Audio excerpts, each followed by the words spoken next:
ప్యాటర్న్లో చూసుకుని అతనికి ఉన్నటువంటి దీంట్లో అంటే ఇదివరకు పవన్ని తొక్కారు వీళ్ళే. చూడండి ఒకసారి గుర్తు తెచ్చుకోండి 2018-19 మధ్యలో. ఇప్పుడు పవన్ కి ప్రయత్నిస్తున్నారు, చంద్రబాబు తర్వాత పవన్ కి ప్రయత్నిస్తున్నారు, లొకేషన్ తక్కువ చేస్తున్నారు. అంటే పవన్ యాక్టివిటీ ఇదివరకు ఎంతకంటే యాక్టివిటీ చేశాడు ఆ లెక్కన.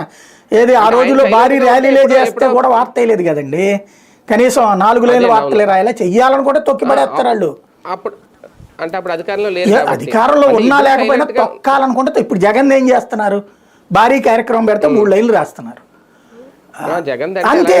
తమ కావాలి అనుకుంటే మరి అదే చంద్రబాబు దట్టిచ్చారు అప్పుడు ప్రతిపక్షంలో ఉన్నప్పుడు. ఇవ్వదలుచుకుంటే మనం హైలైట్ చేయాలనుకుంటే 4 ముక్కల్ని 40 ముక్కలుగా రాయొచ్చు, వద్దు అనుకుంటే 40 ముక్కల్ని 4 ముక్కలుగా రాయొచ్చు.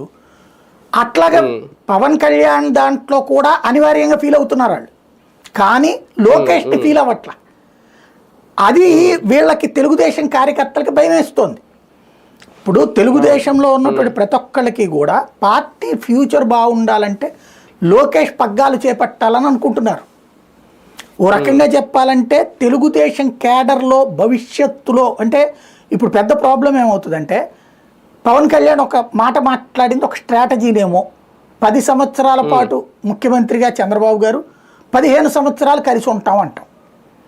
అంటే 15 సంవత్సరాల తర్వాత రాజెవడు రెడ్డి ఎవడు, 15 సంవత్సరాలు